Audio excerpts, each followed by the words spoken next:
오늘 이 시간 우리에게 주시는 하나님 말씀은 구약성경 예레미야서 31장 말씀입니다.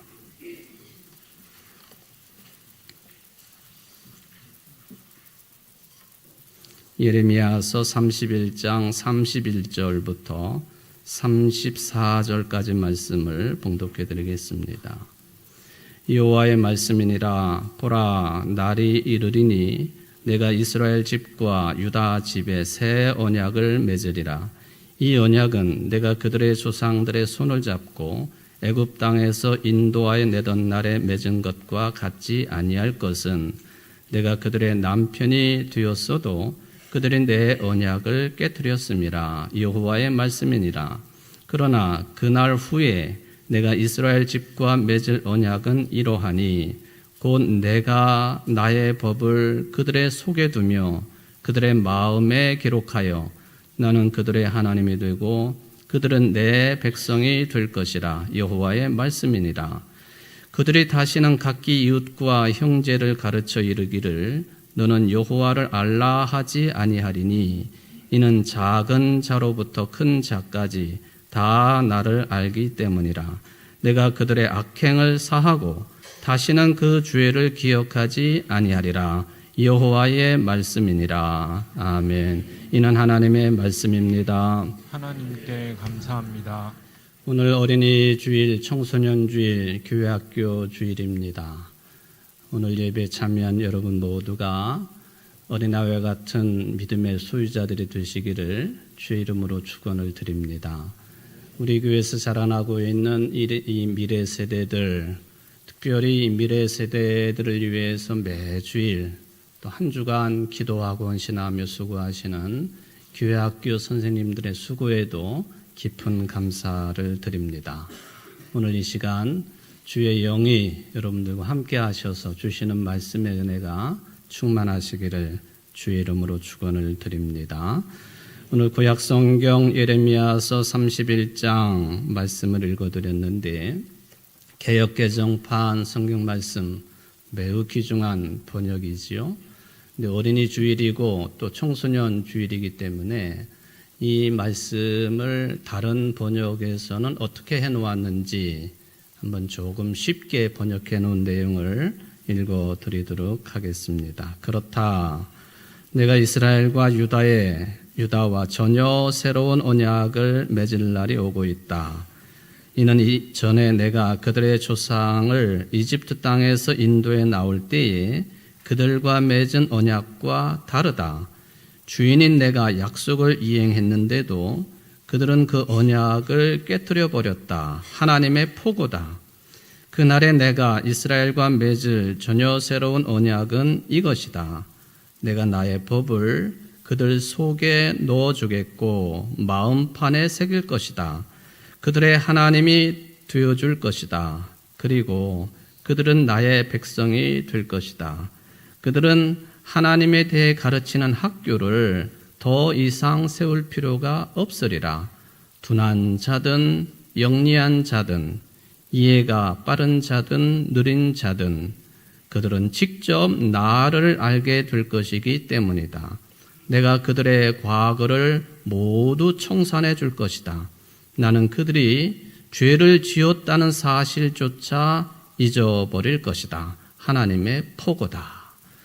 이게 이제 이 번역은 메시지라고 하는 성경 번역본이 되겠습니다. 조금 더 쉽게 다가오는 내용으로 보여집니다. 예레미야 선지자 여러분들이 잘 알고 계시죠? 이 선지자는 별명이 눈물의 선지자예요. 그런데 왜 눈물을 흘렸느냐 하면은 개인적인 입장 때문에 눈물을 흘린 것이 아닙니다. 하나님의 택한 백성, 유다 민족의 배신, 또 회개치 못함, 그리고 하나님께 대하여 늘 마음 아프게 하는 그 모든 것들에 대해서 너무 가슴이 아파서 눈물로 하나님 말씀을 선포했던 눈물의 선지자가 되겠습니다. 당시에 예레미야 선지자도 활동을 했지만은 또 아주 주요한 선지자들, 즉 주요한 위치를 점하고 있던 선지자라고 하는 사람들은 굉장히 낙관론을 펼쳤습니다. 다 괜찮다, 평화롭다, 문제없다, 하나님이 돌보아 주실 것이다, 이런 내용들이었죠. 그런데 예레미야는 전혀 다른 말씀, 메시지를 선포를 했습니다. 하나님이 택한 자녀들도 어려움을 겪을 수 있다. 어느 때에는 포로로 잡혀가기도 한다. 몸이 아플 수도 있다. 또 병들 수도 있다. 세상 사람들이 가질 수 있는 여러 종류의 고통과 고난을 하나님의 자녀들도 겪을 수 있다. 그런 내용이었습니다. 그렇게 보면은 예레미야 선지자는 이 역사를 해석하고 바라볼 때에 그 역사를 꿰뚫어 보고요. 그리고 현실적인 그런 입장에서 해석하고 백성들에게 말씀을 선포한 사람들이 되겠습니다.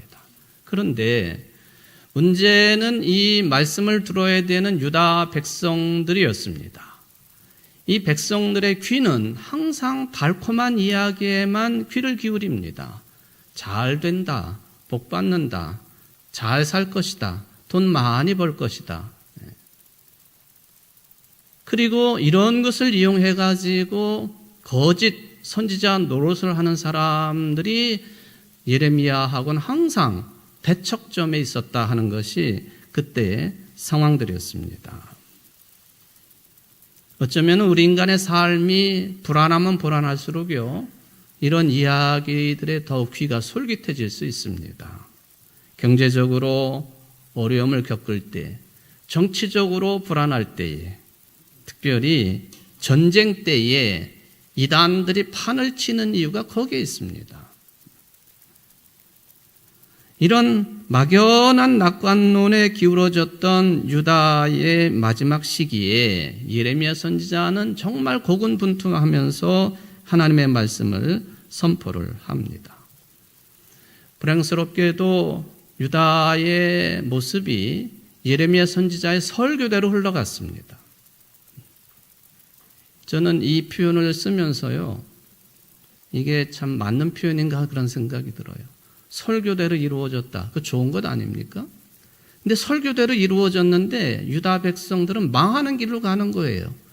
그러니까 설교 내용이 맞으니까 좋은 것 같기도 하고 참 불행하기도 하고, 이게 이중 감정이 드는 게 이 표현이라고 생각을 합니다. 기원전 587년에 북쪽 이스라엘보다도 한 130년 뒤쯤에 바벨론에 의해서 이 유다 민족이 망하게 됐죠. 나라 자체가 아예 없어졌습니다. 그런 현장을 직접 목격한 예레미야 심정이 어땠겠어요? 야, 내가 설교한 대로 됐어, 옳거니 잘 됐구나 했겠습니까? 더 많은 눈물을 흘릴 수밖에 없는 그런 상황이었다 하는 것이죠. 바로 오늘 본문이 이러한 격동기에 예레미야 선지자가 선포한 메시지의 전체는 아니고 한 대목입니다. 여러분, 어떤 사람이든지 삶의 경험을 통해서, 역사적인 경험을 통해 가지고 기존에 가졌던 생각이 바뀌기도 하고, 그리고 새로운 생각 안으로 들어갈 수도 있습니다. 그런데 이렇게 참혹한 민족의 역사를 목도를 하고, 그리고 그런 거에 대한 말씀을 선포했던 예레미야는 망했다, 망할 것이다, 그런 말씀도 선언했지만은 오늘 본문을 보니까 새로운 영적인 비전을 백성들에게 선언을 합니다. 뭐냐 하면은 하나님께서 이 유다 백성들과 새 언약을 맺는다고 선언합니다. 자, 새로운 게 있다 하면은 옛 것도 당연히 전제가 되어야 되지 않겠습니까? 하나님께서 유다 백성들과 새 언약을 맺을 것이다 했으니까 새로운 언약은 옛 언약을 대체하는 것이죠. 옛 언약은 폐기되어야 될 그런 입장에 놓여 있다, 그런 거예요. 오늘 본문 32절에서 말씀하시기를 이 언약은 내가 그들의 조상들의 손을 잡고 애굽 땅에서 인도하여 내던 날에 맺은 것과 같지 아니할 것은 내가 그들의 남편이 되었어도 그들이 내 언약을 깨뜨렸음이라. 여호와의 말씀이니라. 옛 언약은 하나님과 이스라엘 백성들 사이에 맺은 거지만은 마치 부부지간이었는데 하나님이 남편이고 이스라엘이 부인이었는데 부인이 일방적으로 그 약속을 깨뜨려 버린 꼴이 되고 말았다. 그게 옛 언약입니다. 그리고 이 옛 언약을 대체할 수 있는 새 언약을 주겠다고 선언을 한 거죠. 바로 옛 언약의 제일 핵심적인 내용이 뭐냐면 십계명입니다. 그래서 이 십계명을 중심으로 해서 그 율법서가 확충이 되어지고 또 구약 성경이 이제 탄생하는 것 아닙니까? 십계명에 관해서 출애굽기 20장 6절에서 말씀하시기를 나를 사랑하고 내 계명을 지키는 자에게는 1000대까지 은혜를 베푸노니라. 1000대까지. 그런데 만약에 하나님을 사랑하지 아니하고 하나님의 말씀 계명을 지키지 아니하는 자들에게는 어떻게 하겠는가? 신명기서 28장 16절에 보니까 이 모든 저주가 네게 임하며 네게 이를 것이다. 신명기서가 그렇게 선언을 했습니다. 그러니까 예레미야가 선언을 할 때에 유다 땅이, 유다 민족이 바벨론 제국에 의해서 망하게 된 것은 그건 다른 이유가 아니라 유다 백성들이 하나님과 맺은 언약을 지키지 않았기 때문에 이 일이 벌어졌다는 것이죠. 역사적인 해석이기도 하고 신앙적인 해석입니다.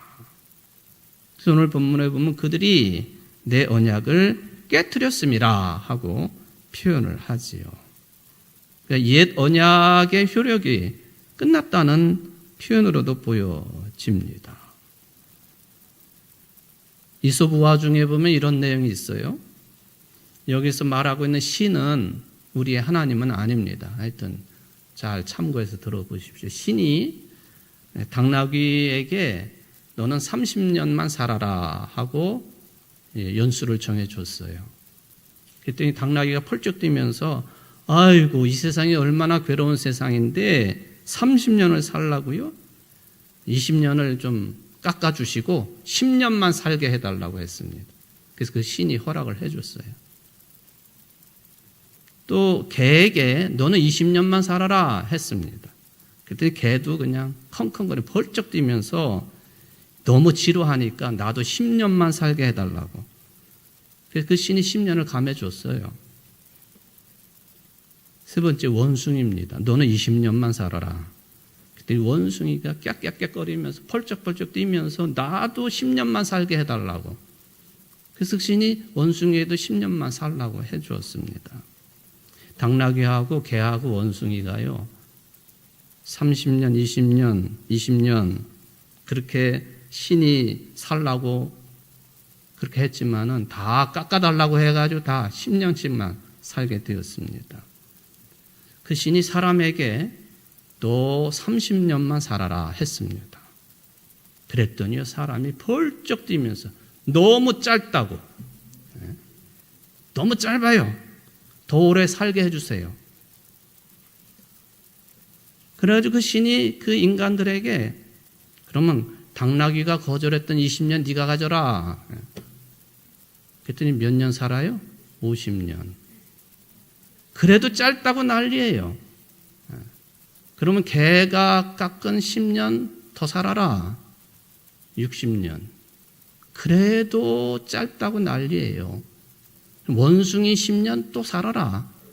70년 살게 되었다는 거 아니에요?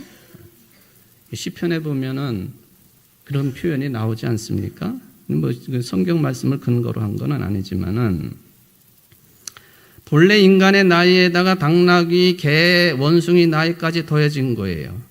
그 결과가 어떻게 됐느냐? 이솝우화입니다. 30살까지는 참 순족하게 살았어요. 근데 30살부터 50살까지는 가족 부양을 하느라고 힘든 당나귀처럼 살았다. 50살부터 60살까지는 자식들이 다 떠난 뒤에 집을 지키는 개마냥 개처럼 살았다. 60살부터 70살까지 이게 이런 고생 저런 고생하면서 살다가 보니까 마치 원숭이 얼굴에 구름이 짜글짜글한 것처럼 그렇게 주름이 잔뜩 낀 모습으로 살게 되었다. 이소부화입니다. 하나님 말씀 아니에요.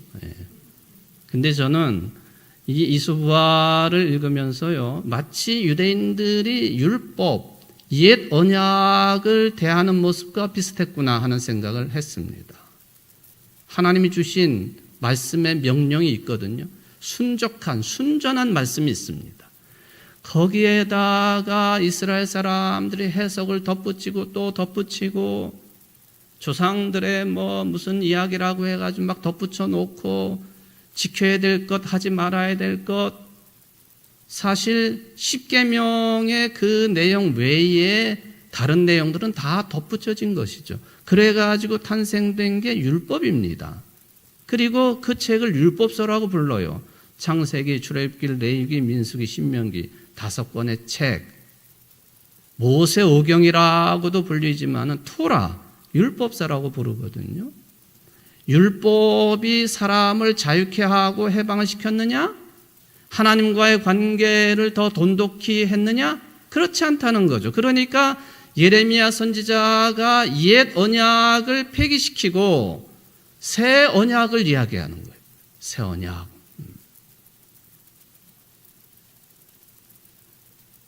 저는 이 십계명에 대해서 원래 하나님이 십계명을 비롯한 율법의 계명들을 가지고 사람을 옥죄이고 부자유하게 만들고 해방되지 못하게 만들고 그렇게 하시기 위해서 시내산에서 모세를 통하여 십계명을 주신 것은 아니라고 저는 믿습니다. 그럼 뭐냐 하는 거죠. 왜 예수님께서 십계명의 처음 4계명을 말씀하시고 하나님을 사랑하라고 말씀하시고 나머지 계명들을 말씀하시고 이웃을 내 몸처럼 사랑하라고 말씀하셨을까? 그게 폐기된 것이라면, 쓸모없는 것이라면 우리의 그리스도신 예수님께서 왜 십계명을 이야기하시고 하나님 사랑과 이웃 사랑을 얘기하셨을까? 바울도 마찬가지예요. 율법을 어느 때는 죽은 문자라고 표현하기도 했지 않습니까? 그게 로마서 13장에 나오고 있는 표현인데요. 율법을 죽은 문자라고 표현하기도 했지만은 바로 이 내용의 말미에 가보면 이렇게 이야기를 해요. 간음하지 말라, 살인하지 말라, 도둑질하지 말라, 탐내지 말라 한 것과 그 외에 다른 계명이 있을지라도 네 이웃을 내 자신과 같이 사랑하라 하신 그 말씀 가운데 다 들었느니라. 그러니까 바울도 십계명을 그 기본 정신을 인정하고 있는 사람이다. 그런 뜻이에요. 그러니까 이 십계명은 유대인들은 그걸 가지고 죽은 계명을 만들고 옛 계명을 만들어 버렸지만 예수님에게서나 바울에게서나 이 율법은 결코 죽이는 문자가 될 수 없었어요. 또 그렇게 해서도 안 된다고 하는 것이죠. 여러분, 우리 신앙적인 관점에서 보면 신구약 성경 전체를 관통하고 있는 가장 중요한 주제가 있습니다. 그게 뭐냐 하면은 구원의 문제죠. 죄와 죽음으로부터 자유, 해방받는 구원의 문제입니다.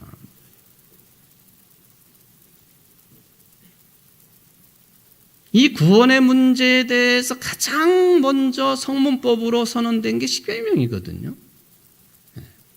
구원받은 자들, 하나님의 사랑을 받은 자들, 하나님의 놀라운 하늘의 은혜를 누린 자들이 어떻게 살아야 되느냐? 하나님을 사랑하고 이웃을 내 몸처럼 사랑하라는 거예요. 그러니까 십계명은 구원의 문제입니다. 죄와 죽음으로부터 해방에 관한 문제예요. 그러니까 전반적으로 십계명은 우리 모든 믿는 자들에게, 하나님의 자들에게 자유의 문제이고 해방의 문제예요. 그래서 어떤 학자는요, 이 십계명을 이야기를 할 때에 하나님의 손이 들어있는 계명이다. 그렇게까지 표현을 했습니다. 그래서 가톨릭이나 개신교 가르침이나 교훈이나 또 교인들 가운데 십계명을 단순하게 무슨 도덕이나 윤리로만 보게 되면 옛 언약이 되고 맙니다.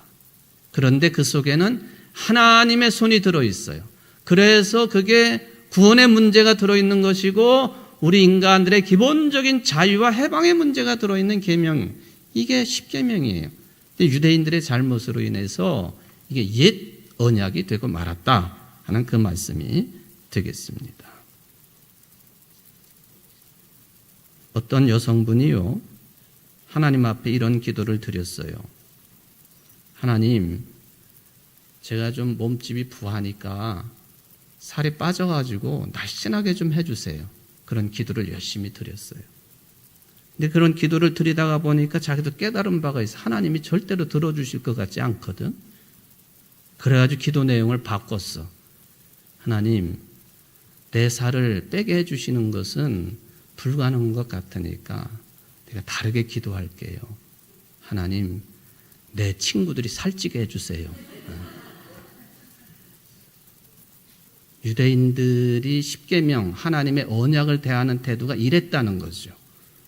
이건 예의에 불과한 것이지만은 정답은 아닙니다만, 이렇게 다 하나님 신앙을 모두 포기하고 뒤돌아서 있고, 그런 순간에 눈물의 선지자인 예레미야는 옛 언약은 그랬지만은 희망을 잃지 아니하고 하나님께서 당신들과 새 언약을 맺으실 것이라고 선언한 거예요. 그래서 저는 예레미야의 이 말씀은 구약 성경에 있는 복음의 내용이라고 판단을 합니다. 그 내용이 33절 이하에 나옵니다. 이 새 언약은 십계명처럼 돌판에 새기는 게 아니다. 이스라엘 백성의 마음에 새기는 것이다. 이스라엘 백성들 속에다 주는 것이다. 그런 표현을 사용을 합니다. 저는 이 표현을 생각하면서요, 다른 구약 성경의 내용이지만은 다른 선지자인 에스겔 선지자의 말씀을 생각을 하게 되었습니다. 예레미야 또 역시 바벨론 포로 기간을 역사적인 배경으로 두고 있는 선지 활동이지만은 에스겔 선지자도 마찬가지입니다. 바벨론이 유대 땅을 침공을 해가지고 망했는데 그때에 포로로 수많은 사람들을 바벨론 땅으로 끌어갔죠. 그때 제일 먼저 포로로 끌려간 사람 중에 한 사람이 에스겔입니다. 바벨론 땅에 살면서 10년쯤 흐른 뒤에 이제는 예루살렘이 더 이상 회복할 수 없을 정도로 완벽하게 망했다고 하는 소식을 듣습니다. 그래서 에스겔이요, 그발강가에서 주저앉아가지고 묵상을 합니다. 그때 하나님이 찾아오셨어요. 내가 너에게 할 말이 있다. 그러고는 에스겔 앞에 두 팔이 뻗쳐져 있고 거기에 두루마리책이 있었습니다. 하나님이 에스겔에게 이렇게 말씀하십니다. 사람아, 너에게 보여주는 것을 받아 먹어라. 너는 이 두루마리를 먹고 가서 이스라엘 족속에게 알려주어라. 그래서 내가 입을 벌렸더니 그가 그 두루마리를 먹여주시며 나에게 말씀하셨다. 사람아, 내가 너에게 주는 이 두루마리를 먹고 너의 배를 불리면 너의 속을 그것으로 가득히 채워라. 그래서 내가 그것을 먹었더니 그것이 나의 입에 꿀같이 달았다. 에스겔서 3장 1절로 3절 말씀입니다. 여기 보면은 하나님께서 에스겔에게 하나님의 말씀을 먹으라고 그래요. 폐기하지 말고 겉돌게 하지 말고 네가 입으로 먹어라. 하나님 말씀을. 그리고 그 말씀으로 속을 채워라. 사실 새 언약을 예레미야를 통해서 백성들의 마음에 주시고 그 속에 주신다고 하는 이 내용을 좀 더 구체적으로 에스겔서는 먹으라고, 네 속을 채우라고, 저는 그렇게 좀 비교를 해 보았습니다. 그렇게 했더니만 그 하나님의 말씀 두루마리가 꿀같이 달았다. 지금도 이 이스라엘 부모들은요, 옛날부터도 그랬습니다마는 아이들에게 하나님 말씀을 교훈하고 가르칠 때에 아이들이 천방지축이죠. 뭘 잘 모르죠. 먹는 것만 최고죠. 그러니까 입속에다가 꿀을 바른 과자를 먹여주는 거예요. 꿀을 먹여주든지 꿀 바른 과자를 먹여주든지 그러면서 하나님의 말씀이 마치 이와 같다, 이와 같다. 꿀처럼 달다, 하나님 말씀이. 송이꿀처럼 달다고. 그러니까 유대인들은 옛날에는 옛 언약의 사람들이에요. 지금도 마찬가지지만 그래도 하나님의 말씀 두루마리, 이 하나님의 말씀, 언약의 말씀을 대하는 태도는 그 말씀 우리에게 꿀처럼 달다. 먹어봐야 하는 것 아닙니까? 먹어봐야지. 내 속에 들어가야만이 그 말씀의 능력이 드러나는 것이고 단 거죠, 그게. 이런 뜻이 오늘 새 언약, 이것은 십계명처럼 돌판에다가 새기는 게 아니라 이스라엘 백성의 마음에 그 속에 기록되는 말씀이라고 해석할 수 있는 비교되는 말씀입니다. 바리새인이었던 바울, 율법의 최고 전문가였던 바울도 이 율법 신앙에 대해서 문제의식이 강해졌습니다. 로마서 2장 28절 이하에 말씀하기를 무릇 표면적 유대인이 유대인이 아니요 표면적 육신의 할례가 아니니라 오직 이면적 유대인이 유대인이며 할례는 마음에 할지니 영에 있고 율법 조문에 있지 아니한 것이라. 같은 차원의 말씀이죠. 하나님 말씀, 율법의 말씀이든 그게 규례가 됐든 어떤 내용이든 간에 사람의 마음판에 새기는 게 중요한 거죠. 영에 새겨지는 것. 그리고는 오늘 말씀해 보면은 이 새 언약, 이거에 대해서 아주 파격적인 두 가지의 내용을 언급을 해 놓았습니다. 뭐냐면 첫 번째가 이 새 언약이 맺어지게 되면은 모든 사람들이 이제는 하나님을 스스로 알 수 있기 때문에 더 이상 하나님을 알아야 한다고 말할 필요가 없다고. 미시지 성경에서는 더 이상 그것을 위한 학교가 필요 없다고. 파격적인 내용이죠. 이제는 새 언약 가운데 있게 되면은 하나님을 우리가 직접 만날 수 있고 대화할 수 있고, 그러니까 이건 복음입니다. 완전히 복음.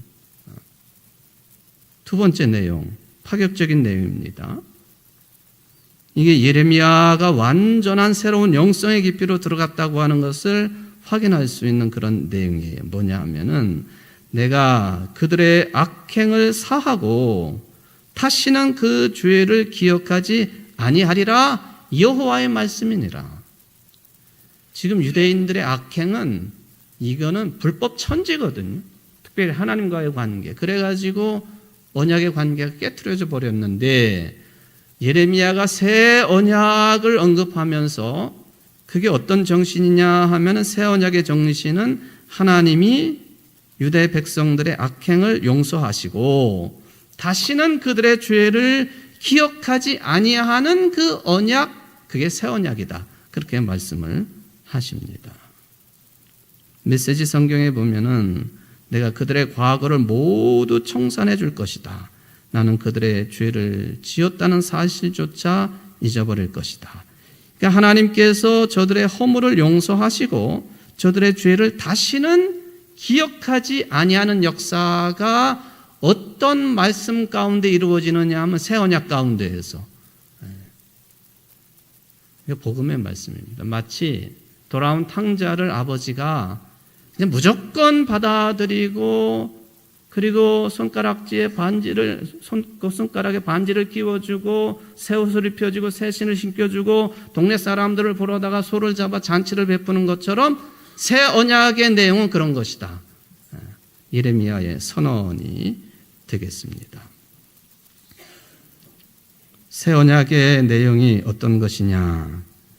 예수님께서 원수에 대한 말씀을 하시는데 원수마저도 사랑하라. 그게 새 언약이죠. 그것은 무슨 돌판에 새겨지는 게 아니라 우리의 마음판에 새겨져야만이 실천 가능한 내용이죠. 원수마저도 사랑하라. 하나님께서 이미 새 언약을 통해서 용서해 준 그 사람을 너희들이 막아서고 용서하지 못해? 그건 안 되는 일이다. 그 정신이 새 언약의 정신이다라고 볼 수가 있겠습니다. 바로 이 새 언약이 이루어질 것이라고, 그때가 오면 새 언약을 세워주시겠다고 말씀을 하십니다.